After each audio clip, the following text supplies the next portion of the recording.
Selesai makan bersama, mereka pun memutuskan berbincang bersama di ruang tamu rumah Zi dan Zain. Vita duduk di sebelah Safira dan lagi-lagi ia duduk berhadap-hadapan dengan Bima. Suami menjengkelkannya itu. Abis ini mau jalan kemana lagi Fit? Tanya Zizi. Besok aku terbang ke Belanda Kak. Mau nitip apa? Jawab Vita. Wih, Kak Zi beruntung luar biasa. Langsung dapat penawaran khusus. Aku Kak yang temenan sama dia. Sejak di Sydney dulu ampek sekarang. Nggak ada tuh dia nawar-nawarin aku oleh-oleh. Lah sama kakak baru juga kenal nih hari. Udah ditawarin oleh-oleh aja. Nggak adil kamu Wak, canda Safira. Vita mengelus perut sang sahabat dengan penuh kasih sayang. Lalu ia pun menjawab, jangan iri gitu dong. Kamu mau apa? Babaimu mau apa? Nanti kalau sempet pasti aku cariin. Jawab Vita, dengan senyum manisnya. Aku mau, apa ya? Di Belanda makanan yang enak apa bang? Tanya Safira pada abangnya. Patah hati. Sorry. Maaf mam. Ucap Zain tak sengaja seperti menjawab di luar kepala. Mendengar nama Belanda, lalu jiwa yang pernah tersakiti itu tiba-tiba saja bangkit. Kok patah hati? Piye sih bang? Tanya Safira geram. Sedangkan Zizi hanya tersenyum, sebab ia menebak pasti Zain punya kisah dengan Vita di sana. Sorry mam, sorry. Maaf ya, spontan mam. Dia nih gara-gara. Tunjuk Zain kesal. Loh kok aku bang? Apa hubungannya denganku? Nggak jelas banget. Abang lu gila Ra. Jawab Vita. Tak mau disalahkan. Sebab ia memang merasa tak bersalah. Tenang Kak Zi. Entar Vita Wak kalau udah sampai sana. Pokoknya santai. Buat luak. Santai aja. Tenang. Semua kebagian. Kue mochi kan? Siap. Di Jakarta juga ada. Yang penting lu doain gue terus supaya bisa jadi wanita yang tangguh. Anakku banyak Wak, jadi nggak boleh gagal dalam proyek ini. Jawab Vita sembari tersenyum. Dasar gila. Kue mochi. Apaan kue mochi? Gue mau tas Hermes. Yang asli ye. Awas KW. Canda Safira. Astaga Wak. Jangan kayak orang susah ntar gue bilang ama laki lu suruh beliin. Tenang. Ama gue tenang. Semua kebagian. Mbak Nadia ntar juga gue beliin, kue mochi kan. Tapi untuk bapak-bapak, gue nggak mau beliin. Dendam gue ama mereka. Canda Vita. Spontan semuanya terkekeh. Tuh kan Kak, kalau sama Vira, pelitnya nauzubillah. Sama kakak malah nawar-nawarin. Gue doain Wak, semoga lu dapat rezeki banyak di sana. Sekalian jodoh kalau bisa. Ucap Safira senang, sedangkan Vita hanya mengamini doa itu. Kembali perasaan Bima tertusuk, bukan perihal cinta yang nyatanya memang ada.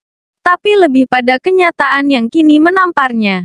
Bima sedih, karena pada kenyataannya, istrinya tak seburuk yang ia pikirkan selama ini. Pada kenyataannya wanita itu begitu ceria. Entah keceriaan itu untuk menutupi luka yang ia rasakan atau tidak. Yang jelas Bima merasa sangat bersalah karena sering berucap pedas pada wanita itu.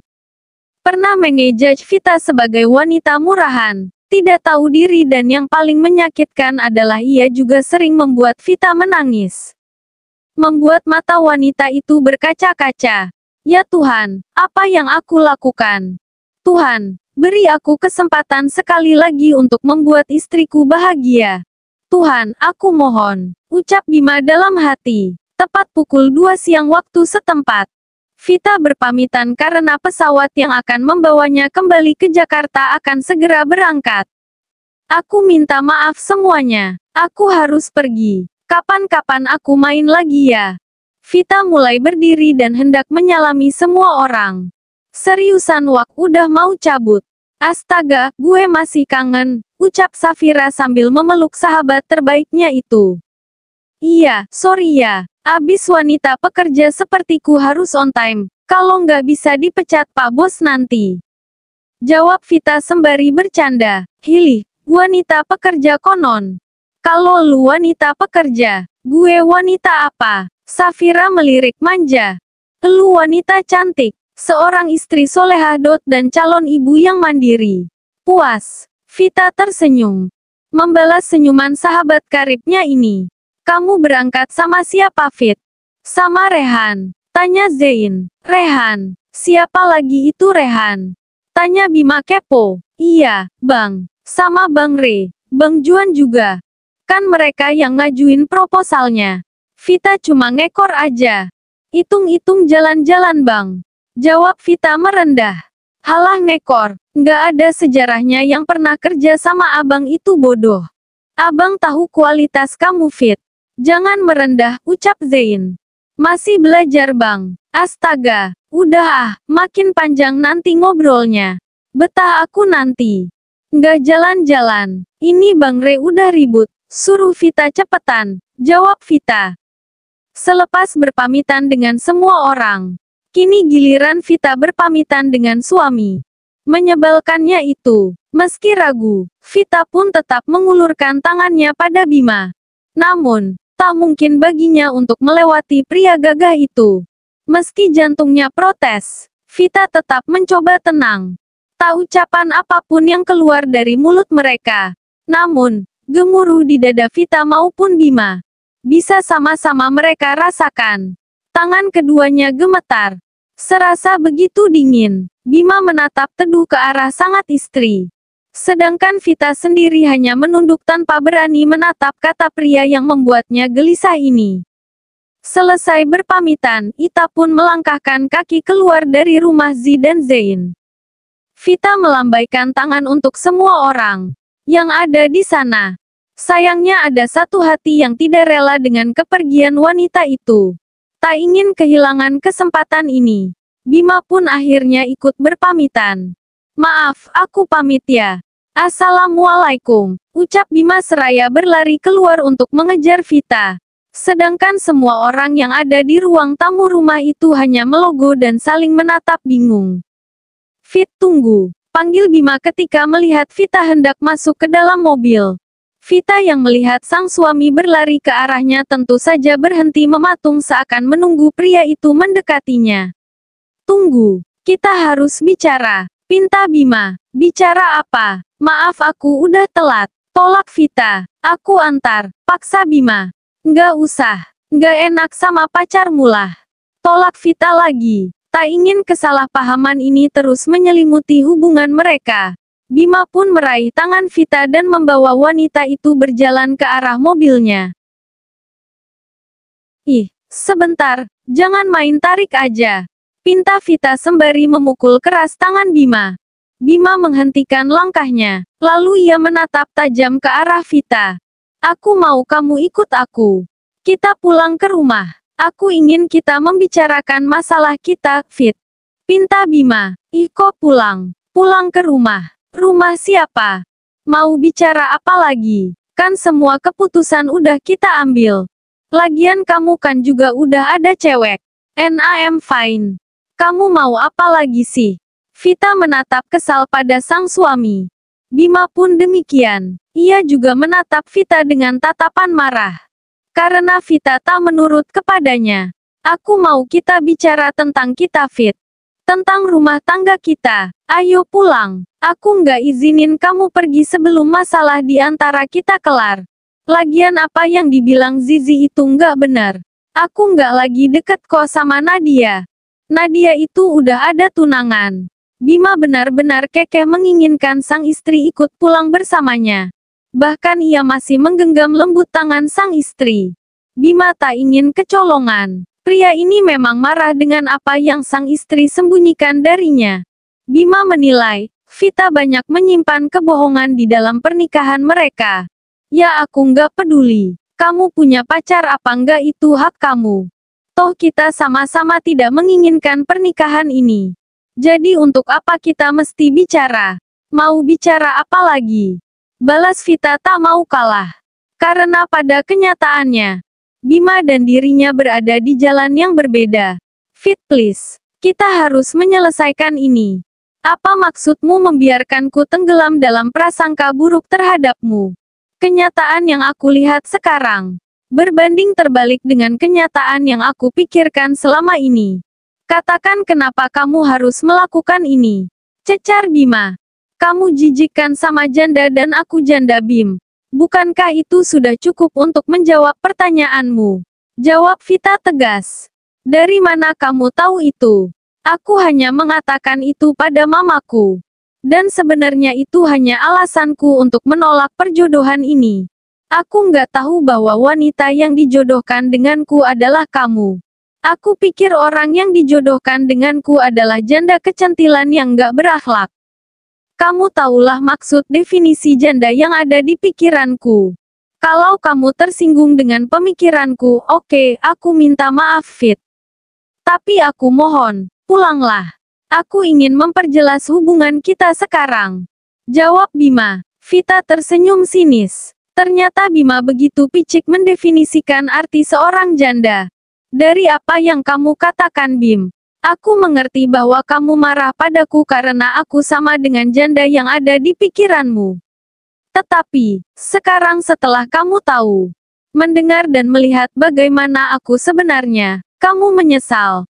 Iya, tapi sayang kamu udah terlambat Bim. Aku nggak mau lagi mempertahankan hubungan toksik ini, jawab Vita tegas. Nggak Fit, pernikahan ini bukanlah mainan. Sampai kapanpun aku nggak akan ngelepasin kamu. Tolak Bima. Vita tersenyum meledek. Sepertinya suaminya ini udah gila. Beri aku satu alasan kenapa kamu mau mempertahankan pernikahan ini.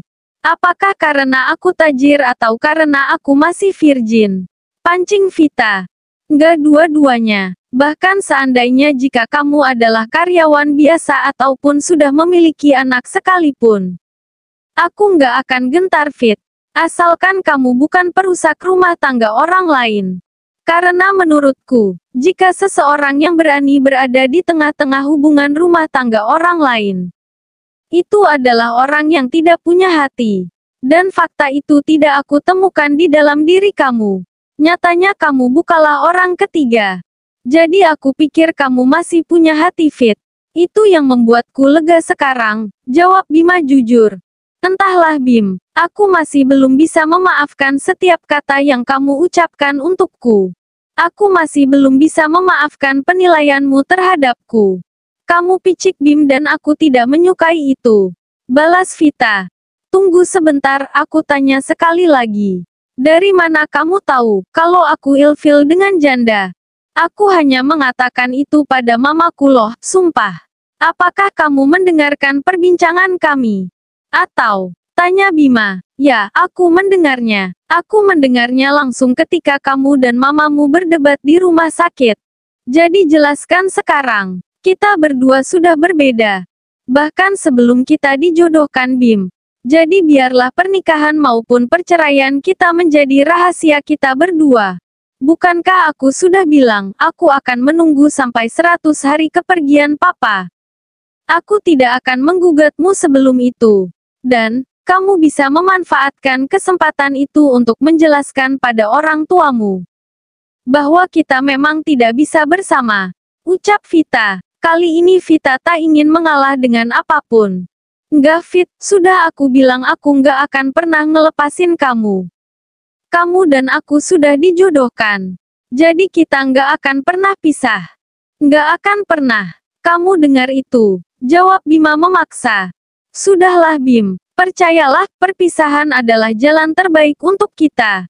Aku dan kamu, kita temanan aja, pinta Vita lembut. Enggak, aku nggak mau. Ini semua salahmu Fit. Kamu yang membuatku seperti ini. Pokoknya aku nggak mau pisah. Kalaupun aku harus ikut ke Belanda. Ayo, aku ikut. Sekarang juga aku pesan tiket. Asalkan kamu memberiku kesempatan untuk kita saling mengenal, tolak Bima tegas. Kamu yang nggak mau tahu tentangku. Lalu salahku di mana? Balas Vita. Salahmu nggak jujur dari awal Fit. Kalau apa yang terjadi antara dirimu dan Zain hanya settingan belaka. Itu yang membuatku kesal. Jawab Bima. Vita diam. Dia tahu bahwa ia memang salah. Tapi dari pihak Bima sendiri juga tidak mau mencari tahu. Terus menghujat dan menghujat. Sehingga Vita pun bingung harus bagaimana. Suasana hening sejenak. Vita masih belum bisa mengambil keputusan atas permintaan sang suami. Sedangkan di pihak Bima, ia terlihat menghirup napas dalam-dalam lalu mengembuskannya perlahan. Mencoba menenangkan diri, agar tidak larut dalam emosi yang nantinya malah akan membuat runyam suasana. Oke, aku minta maaf. Aku minta maaf atas segala ucapanku kemarin. Aku minta maaf karena telah menyakitimu dengan sengaja. Namun, aku harap kamu tidak lempar batu sembunyi tangan. Karena penilaianku terhadapmu juga tak luput dari apa yang telah kamu lakukan, ucap Bima. Bukan aku lagi yang salah. Terserah bagaimana penilaimu terhadapku. Dahlah aku mau kerja, awas. Ucap Vita kesal. Ia juga mengibaskan tangan Bima dan mulai melangkah meninggalkan pria kolot itu. Namun, Bima tak mau kalah. Ia pun kembali mengejar Vita, tetap berusaha mencegah dan merayu sang pujaan hati.